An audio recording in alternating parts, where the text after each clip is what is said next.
All right, now we're going to move on to measures of central tendency. This is a single number that describes a frequency's center number or the average of a typical score. I don't like to use the word average, but that's what a lot of people use in the professional world. And so there's three different versions of this. There's mean, median, and mode. The first one we'll look at is mean, and this is what we usually think of when we think of average. It's arithmetic average. What we do is we add up all the total for the scores. So if we're ranking something from 1 to 5 and 100 people answer it, we're going to add up all the 3s, 2s, blah, blah, blah, blah, blah, whatever we get, right? And we're going to divide by the number of people we interviewed or asked the question. So if we ask 100 people what their thoughts were on chocolate milk, right? And they gave us 4s, 5s, 3s, 2s, 5s, 4s, 5s, whatever it may be. We add up all those numbers and then we divide by 100. And then we get a mean, which would be, something like I just mentioned with a lot of 4s and 5s, we get a mean around 4 to 4.5. So let's look at another example. Here we want to calculate the mean number of miles jogged in a week by 4 different people. So we have the number of miles jogged by 4 people. The first person jogged 3 miles. Second person jogged 7 miles. The third person jogged 4 miles, and the last person jogged 6 miles. As we add these up, we understand that there was a total of 20 miles jogged. And then we divide by the total number of people that we're talking to, which is 4. So 20 miles jogged divided by 4 people equals 5. And we can interpret this to say the mean number of miles the 4 people jogged in that week was 5. Next, we're going to look at median. And this is the exact middle score of an ordered distribution.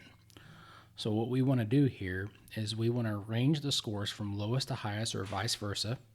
And we're going to find the exact middle score. So if we have an odd number of scores, we can find that exact one pretty easily. So if we're looking at 5 different scores, we have 1, 2, 3, 4, 5 right there in that order. The number 3 is the exact middle, and that's going to be the score that's our median.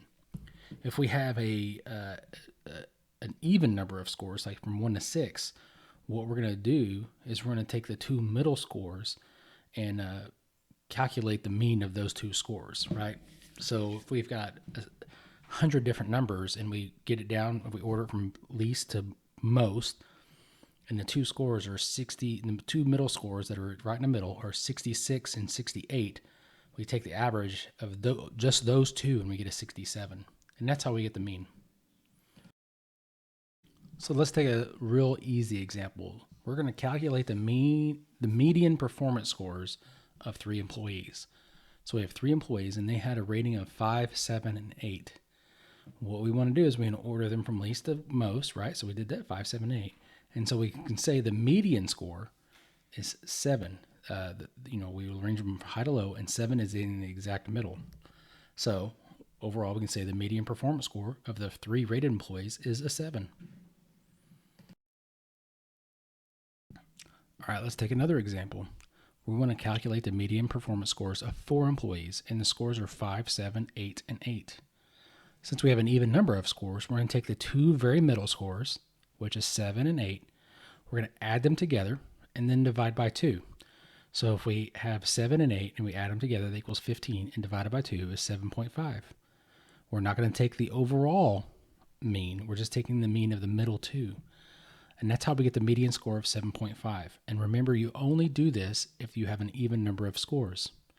So overall, we can interpret this saying the median performance score of the 4 rated employees is 7.5. And finally, there's mode. And this is the most popular response, or the response that appears the most times. So really what we want to do is we want to identify the score that happens the most often. And we can do that in a couple different ways. But what I like to do is I like to order those from least to most again. And then we can easily pick out what we think is the most popular one, or it's easier to get those numbers, right?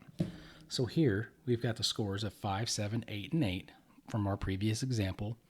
And the mode is going to be 8 because that score appears the most.